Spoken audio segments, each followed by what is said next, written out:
I don't really have a question. I have gratitude.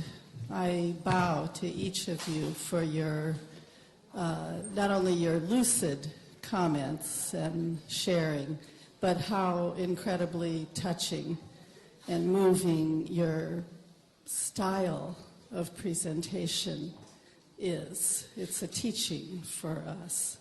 And I want to thank you, Pat, for the way that you articulated about the menstrual cycle. Some of us in women's spirituality have tried for decades to do that, and it doesn't carry the same authority, and I'm just so touched by the way that you express that.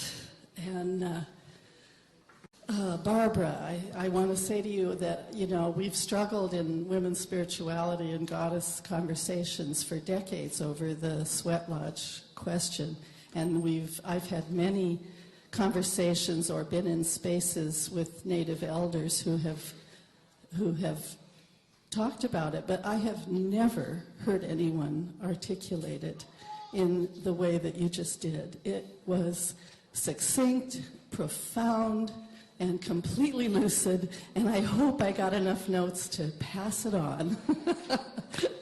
Thank you, all of you, and DM, for your touching, all of you, beautiful. Thank you so much.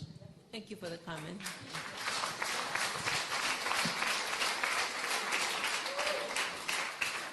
I too want to thank all of you for your wonderful stories and for bringing back to us that remembrance of the indigenous peoples that are the ones that know, and we have to well, anyway, I don't have to talk, just thank you. I wanted to ask you, Barbara, why the Iroquois have the bear, and if you could tell us just a little bit about, is it because of the bear in the sky, or is it, how do different tribes have, or different clans have different animals? Maybe you could help too. How does that come about, that certain, anyway. And the other thing I just wanted to ask, if anybody knows of a book for teenage girls to bring about the story of menstruation, because I have a granddaughter and she hates it that she got her period. And I just want to say, no, but if I tell her, she won't listen. But if somebody has written a book about it, maybe she'll read it. Thanks.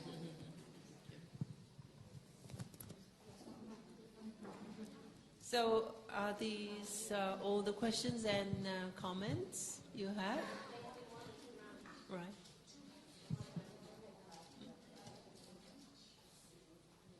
Well, yes, right. So the question is for Barbara. I suppose I have to be stationary. I don't like that. We were, one of the difficult things is that we're so up high here. We're supposed to be on the ground, and so I'm trying to get as close to the ground as I can. All right.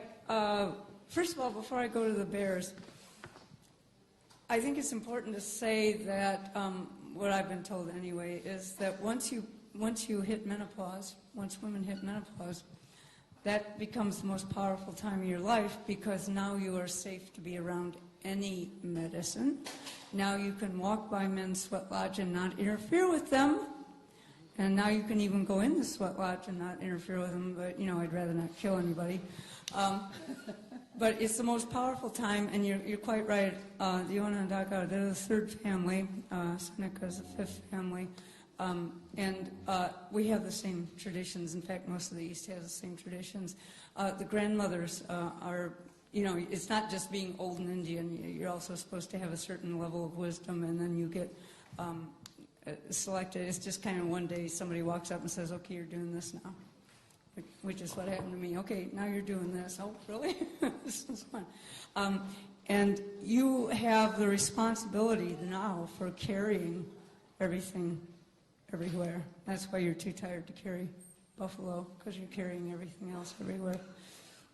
So I want to make sure that older women realize that it's not time for the funny farm, or go sleep somewhere, that they don't change your diapers anymore. But you're supposed to be the powerful people now. As for the animals, Oh, anthropologists chatter on about totem animals and all of this sort of thing. Different animals have different capacities, and we base the clan system actually as a half system. Turtle clan is the blood half. Wolf clan, for us, it changes with nation. Wolf clan half is the air half, the breath half. And then under each of those, you've got a system of clans, which, by the way, change and are mutable. For example, it's not just turtle. You may have snapping turtle, mud turtle, all kinds of difference. And there are a lot of little tiny distinctions in there. Some animals we see as, every animal has wisdom, but you have to know the kind of wisdom that a particular animal has.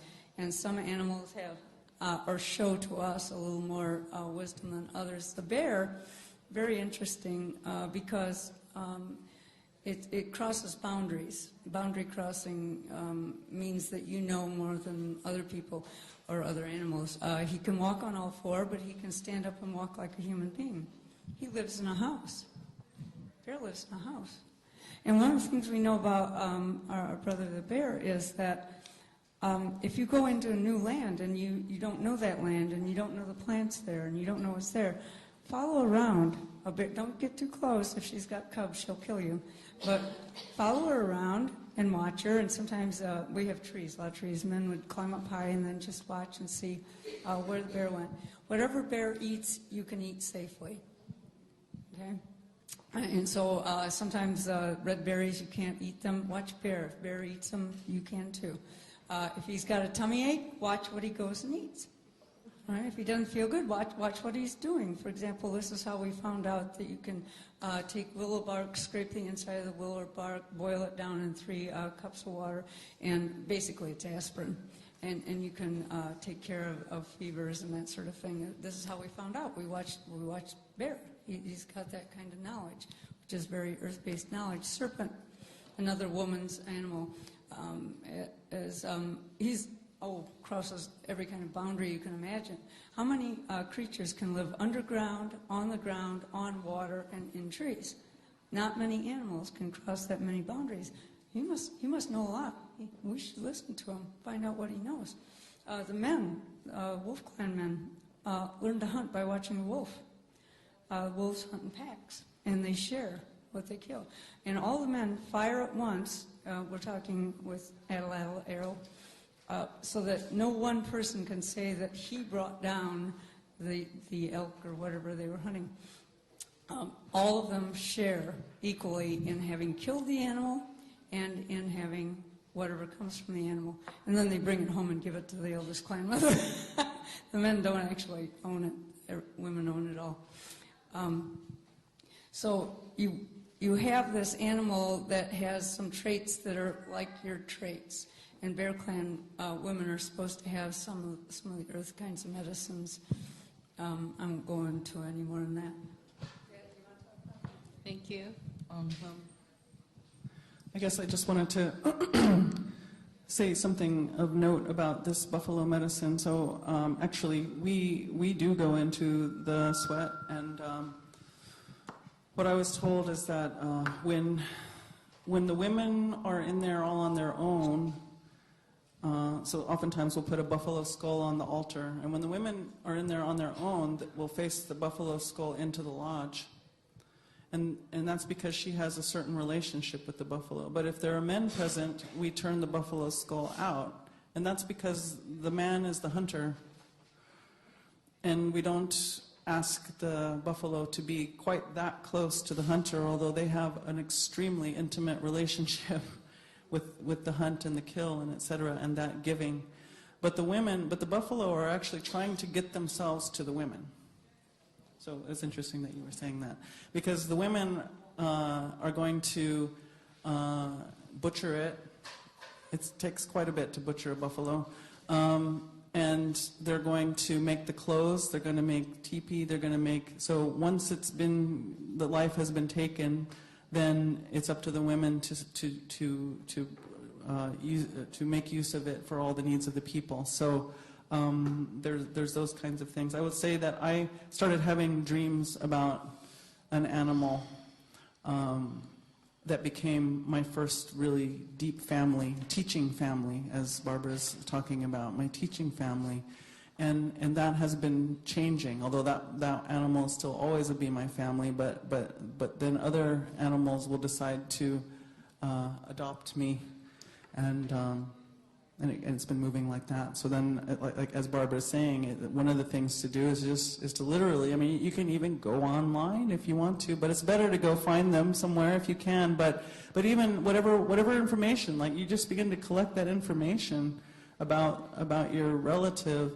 Not collect, but initiate that relationship. Also, offerings. So I offered tobacco. Tobacco, we say, is a plant that gave itself specifically to us to be able, as a currency, to approach the divine. So, thank you. Okay. I didn't do what I intended to do at all today in my presentation. So I just want to give you a really... I wanted to say that what was about not being able to accept the gift, not to be able to receive because of the trauma that I experienced. I did not lose my culture. I lost the transmitters of my culture. Culture is in relationship. I had to learn to be a human being after living for many years with my adopted family who I prayed would die, which is not a really good life affirming. So the death experiences I experienced taught me things, and I was at war and in conflict with myself because myself said this is wrong, but my heart said this is hurting that you're living. So I've had to invent myself and learn what it is to be a human being by mothering myself, and it is the hardest thing in the world to do. Okay, that's what I wanted to share, and that is my gift. And if anybody wants to talk to me about that healing, what I do, and as a work, when I work with people around grief work and healing, I'm willing to share that. Thank you.